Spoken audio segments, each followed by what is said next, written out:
बच्चों इस वीडियो में सीखते हैं गुडविल कैसे कैलकुलेट करते हैं एवरेज प्रॉफिट मेथड से।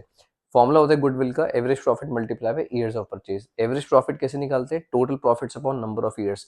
एवरेज प्रॉफिट का मतलब क्या होता है?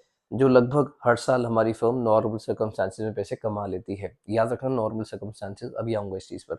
ईयर्स ऑफ परचेज किसको बोलते हैं? लगभग हमें कितने साल तक किसी की गुडविल बेनिफिट दे सकती है, यानी कि अगर हम किसी की फर्म बाय कर रहे हैं तो कितने साल तक उसकी गुडविल हमें बेनिफिट देगी, राइट। तीन तरह की एडजस्टमेंट्स होती है एवरेज प्रॉफिट में। सबसे पहले नॉर्मल एक्सपेंसेस। अगर नॉर्मल एक्सपेंसेस उन्होंने माइनस नहीं करे हैं तो आपको माइनस करने चाहिए। एब नॉर्मल गेन्स या नॉन ऑपरेटिंग इनकम्स, अगर उन्होंने फालतू में रिकॉर्ड कर लिए हैं तो आपको माइनस कर देनी चाहिए।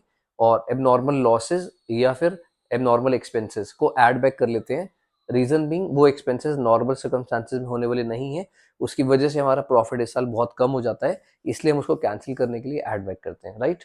नॉर्मल एक्सपेंसेस में क्या क्या आ सकता है बच्चों? नॉर्मली आपके सिलेबस में रेम्यूनरेशन आ सकती है, इंश्योरेंस प्रीमियम आ सकता है। अगर उन्होंने ये नहीं माइनस करा, एक्सक्लूडिंग है, तो आपको माइनस करना चाहिए।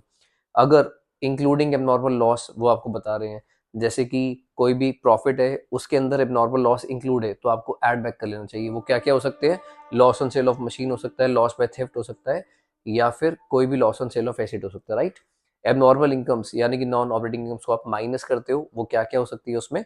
जैसे इंश्योरेंस का पैसा रिसीव हुआ है आपको इस साल, और ये gain on sale of asset है जो आपने खुद अर्न नहीं करा, तो आपको माइनस कर देना चाहिए, राइट। होप सो इस वीडियो के बाद आप गुडविल इजीली कैलकुलेट कर पाओगे एवरेज प्रॉफिट मेथड से।